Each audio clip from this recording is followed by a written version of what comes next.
Okay, what's up, y'all? This is BSP. I'm here with Mufasa. We're walking down the street. This is like 12 midnight, after midnight. Fukuoka, live as it's fucking live out here in Food City. Is what I call it Food City, man. It's live. And you got people everywhere, man. And our hotel is right around here in Canal City. Look at this, man. We just ate at a yatai. Oh, there's my pens. There's my pens. There's my pens right there, dog. And it's got my numbers. Look at this. That's dope. That's dope. That's somebody driving here next year. But yeah, guys, this place is off the chain. You gotta guys. You gotta get to Fukuoka. You gotta get here. You gotta get here, guys. There's the 10. Again and again and again. Again and again. There's 10s everywhere. You gotta get here. And it don't stop. And they're still tripping, they're still jamming out here. A 10 again and again and again. They're everywhere. Look at this. This is midnight. We're in Fukuoka on a fucking Tuesday. On a Tuesday night. On a Tuesday night. That's unheard of. Unheard of. We just imagine what a weekend would be. Imagine what the weekend's gonna be off the friggin' chain. This is where we are. And this is why I'm out here. I told you guys I was gonna hook up and tell you guys where I'm at. I'm in Fukuoka now. My first time here. I've only been here like 4 hours, 3 hours or something like that. And it's off the friggin' chain, fucking chain. You know, they have all kinds of shit out here. You can't beat this, guys.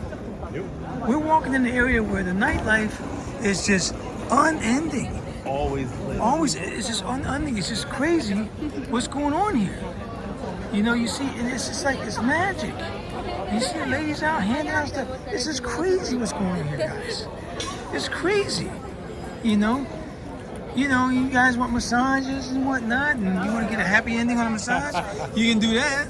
You know, I mean, this is Fukuoka, baby. You got all over the place. This is Japan. You gotta get here. What are you doing in the States? You're in the States. This is not Fukuoka. This is Osaka. Yeah, Osaka. Oh, wait, Osaka's even crazier, brother. What? Now, Osaka, you got a lot of places like this, though. You think Fukuoka's off the chain? Yeah. It's crazy, yeah, you know. Yep, but this is crazy, guys, and we're out here, man. I told you, I'm gonna put this up on my channel here so y'all can see. We're walking around Fukuoka late at night here. We both gotta be at the baseball club, MLB club cafe tomorrow to watch the Dodgers and the Yankees in Game 4, which could be the end of the series tomorrow. And if it is, it's gonna go mad. I've already got my tiny gear all decked out, waiting to wear that. So it's gonna be crazy. I got my Mookie Betts. So if there's a Game 5, then I wear Mookie Betts during Game 5. It don't make a difference. The Dodgers up 3-0, baby. Chance to win the World Series are pretty fucking high. I'd say about 75% chance to win it. I would say. You know? So we're gonna see what's up. But right now we're in Fukuoka, Food City. Oh yeah. Yep. We're in Food City. And dime a 10 again and again and again. They're all over the place, guys. We're gonna go right. We're gonna go make a right turn here because this is the spot, guys. I'm telling you, I told you guys, you gotta get here. This is Mufasa's town. This is Mufasa's town because Mufasa is going to be moving to Food City. Mufasa. He wants to move down here. This way? Oh, let's go down there and cut through. Okay, we'll cut through the alleys. So we can cut back through here and cut through the alleys. But this is Mufasa's town. Once all of his cover up. Yeah, he's all over the place. I mean, he's everywhere. You know. So it's like what's going on? You know, what's going on? You know. So yeah, man, everybody's just chilling, having a good time, hanging out. It's crazy.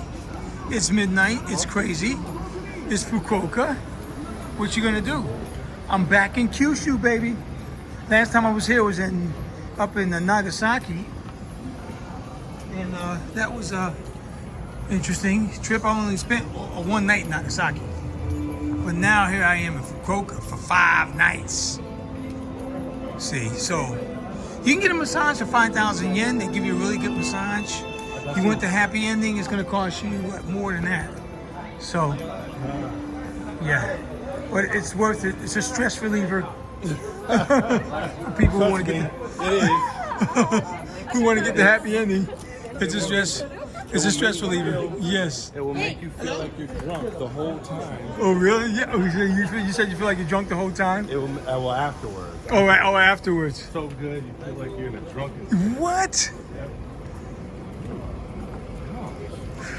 Yeah, you're in Fukuoka. In Fukuoka. Yeah, we're walking around here, you know. So I was gonna tell you guys. So here's the thing. So Mufasa, I was gonna ask you. So, Yeah. what do you think about the startup visa again? So you saying that you gotta get an idea for a business if he's gonna do a startup visa? Yeah, I believe you have to know exactly what you want to do. You have to have a business plan, and you have to have a purpose behind it.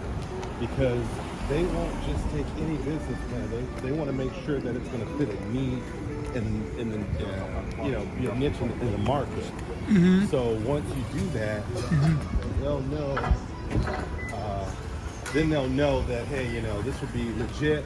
They'll go ahead and approve you, and then you can get in that way. What about the competition? You think it's going to be very competitive? Because there's all kind of niche business over here already. It depends on what you bring to the table as far as a business. Well, business 4対1じゃない plan. ですか。 Because if it's something that's not already here or maybe minimal, then you would fit in perfectly. But if it's something that's there's plenty of, then you're just going to be another person on the block. You know what I mean? Same deal. So they want to see that you're going to actually provide jobs, boost the economy with what you bring to the table. Yep. And then that's basically how they're going to, approve you for the visa. So that's that would be the exchange, I guess. So you would say that yacht we went to tonight, it looked like it was owned by some Vietnamese guys. Yeah. So they probably came here on a startup visa and did a business plan that they would run a yacht. Because what I was reading about on the site is that you can pretty much open up any business you want. They just want you to have a solid business plan, and then they're also going to monitor you. Yes, yeah. Right? They're going to make sure that you're getting it right. They monitor it for, they want to come in and make sure that I don't know if it's every 3 months or 4 months, but they'll come in and make sure, okay, this is on par with what we thought it would be. And, then you can continue going, of course. I don't know how long they monitor, but I'm assuming they want to just see, okay, we're fronting you this visa program. We want to see this business success. You know what I mean? Yes. So, So how long do you think they're going to give you? I mean, are they going to let you stay here for 6 months at first, and then if they see you progressing, they'll let you stay longer? And because usually it takes 3 years to get a business ramped up. yeah, that I'm not sure. Man, I love the way they're hired. Yeah. Yeah. That I'm not quite sure about, but I'm gonna look into it and see, if it's something that I would be able to actually accomplish over here and make happen. So yeah. Yeah, because I was advising people that, okay, so if you're gonna do a startup visa, start a business over here, or start a visa, what they call it, but for business, I think that they should focus on something that they already know and that they've already established in the States that they're really good at. You can't just pop up like a Pookie and Ray Ray's not gonna just come over here and say, hey, I want to start this, I want to do this, and don't know the shit about business, nothing, because they're not gonna make it. The Japanese won't let them in. First of all, you can't get in without that business plan, solid business plan. Number two, the big one that we got to talk about, the certificate of eligibility. Now, the certificate of eligibility, I had to do one. But even though I wasn't on the business, I had to do one when I moved to Japan last year because basically the Japanese wanted to make sure that I had the proper income to support my family. Yes. And that's what that COE is, because my wife doesn't work. So they were like, okay, well, great. You want to get over here, but you need a COE. Now, even if I didn't have enough income or whatever, I still could have moved here because my wife is from here. Because all your wife had to do is say, yeah, I'm going to go to work. But of course, you get here and then they allow you to look for a job, right? But the business part, the startup piece is different.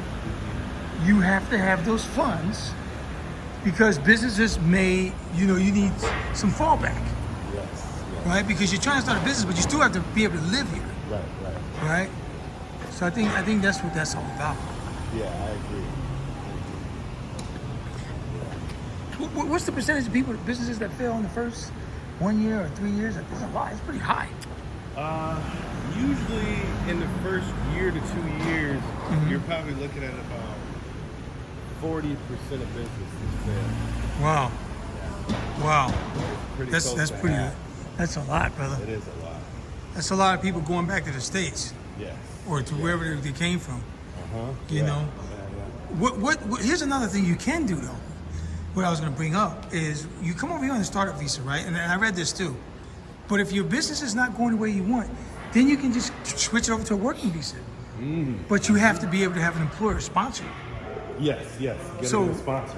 Yeah, so let's say that your business is not going well, but you got a college degree. Because keep in mind that you're going to have a college degree in order for you to live in Japan and work in Japan. If you have no degree, you can't work. So if you have a college degree and you start a business or you do a startup visa, that doesn't work out, as a backup, make sure you have a place that you can go, hey, look, you know what, I want to work for you guys. And they'll sponsor you, then you can still stay here. Yes. But if we're going to do a startup You visa, gotta have a legitimate sponsor. you have a legitimate sponsor. But see, the thing is, with the startup visa system, is when you come over here, you got to be seriously trying to run a business, start a business. Right. And what I mentioned earlier is, I'm not just talking about startup as you yourself are starting up. What I mean by startup is you're starting up only in Japan with experience doing what you're going to do in Japan. Yes. And to me, that's the main thing right there. Right. You know. So, that's it. Going on. So that's how you got to do. That's how you got to do that. Yeah. You know. But I think a lot of people see Japan's trying to open up, but they're still got some rules and regulations that are pretty strict because they don't accept failure well. And because the kind of society that Japan is, it's a one try you fail society. So that's why school is so stressed out. People are so stressed in school, studying and whatnot, because they know they only get that one shot. States, you could fall on your ass 1,000 times, and you get up right the one time, you're gonna be rich. You're gonna be successful. Right. You know, but it doesn't work that way in Japan because the system is not set up. Even though on the books you can do it, but society-wise, they won't let you do that. Right. It's gonna be harder to do it. Now, you get people up here say, well, I did this, I did that, you can do it. I'm sure you can do it if you really try. But how much are you gonna have to sacrifice? And as I tell people too, if you're gonna come over here and start a business, you ain't gonna be chilling. Ain't no chill time for no 3 years. No. Ain't no chill time. You're gonna be working your ass off. You gotta work. Because you gotta get this thing right. Yeah, you gotta make it happen. You know. Make it happen. But it's possible. But it's possible. You just gotta have pig-headed determination, Yep. laser focus, and a solid business plan. Yep. And the will to succeed, and And that's you did. it right there. Yep. You do that, it's all gravy. Good to go. Because you've been doing your business like 20 years now? No, I started my business 10 years ago. But you got over 10 years I experience. got over 20 years of experience in my industry and another 15 to 20 years of banking experience. See, so Mufasa's got a lot of experience doing what he's been doing. So even if you don't have a business, guys, in that, but you gotta have the experience. Right, yeah. And what that does is if you got the experience in the banking industry, that you can expand on that. Yes. Right? You know, it's just like a lawyer. A lawyer is really a catch-all law person. They can be anything. Corporate law, they can do finance, they can do a lot of different things just with that law degree. Yeah. You know, you can break into all kind of stuff, write contracts, all kind of shit. So just because you don't have a business right now doesn't mean you can't get over here and do a startup, but what you need to really have is experience at trying to start out what you want to start out. Yeah. You gotta have that experience. And that's it. And you got to believe in yourself, and you got to have those funds to show the Japanese government that, yeah, you can live, you can pay your rent, you can pay your electric bills and whatnot while you're trying to get your business started up because you were starting it up to hire Japanese locals. And before you do something like that, you always want to have a backup plan. You always want to have a good cushion anytime you start up any kind of business, you know, and what that means is you want to have at least 6 to 8 months of security cushion. Got it. What I mean by that is whatever you pay in bills, you want to have at least 8 times that. So if anything goes, you know, sour, yep, then you're good to go. And you don't want to have debt. No. You don't want to have any debt, because when you have debt on top of all that, then you're going to run into problems. You're going to run into issues. Well, I mean, with income too, what they're saying, like, I know your livelihood, they're saying you should have 18 months worth of your expenses. Yes. You know, in what I call non-market funds. Right? Because your non-market funds basically your savings. Yeah. Right? So, or out-of-market funds. I call them out-of-market funds. And the reason I said 8 months is because when I started my business, when I left the corporate world, I was getting residual income. Got it. Residual income is a set income that comes in every single month that I could count on. So it's like I already had a base salary as I'm starting my own company. Got it. Yep. The reason I had a residual income is because I became vested with my previous company. So when you get to a certain point, if you decided to leave, they'll still pay you residuals from all your customers. Got it. So I had about 8,000 coming in a month, and I wasn't even working for them anymore. Wow, that's pretty good. If you get out there and do the same thing, but for yourself, it's going to accumulate. You know? So you already got a base salary. So there you go. It's no brainer. Yeah. And you just build on that. Exactly. Work for yourself, not the man. Don't build somebody else's dream. Build your own. And that's the advice we got for you guys. So we're going to touch base with you guys later on tomorrow. This is Mufasa and BSP Japan here, signing off here in beautiful Fukuoka. Beautiful Fukuoka. Always keep it real, keep it genuine, and stay on your purpose. That's right. Good advice from the man, the OG.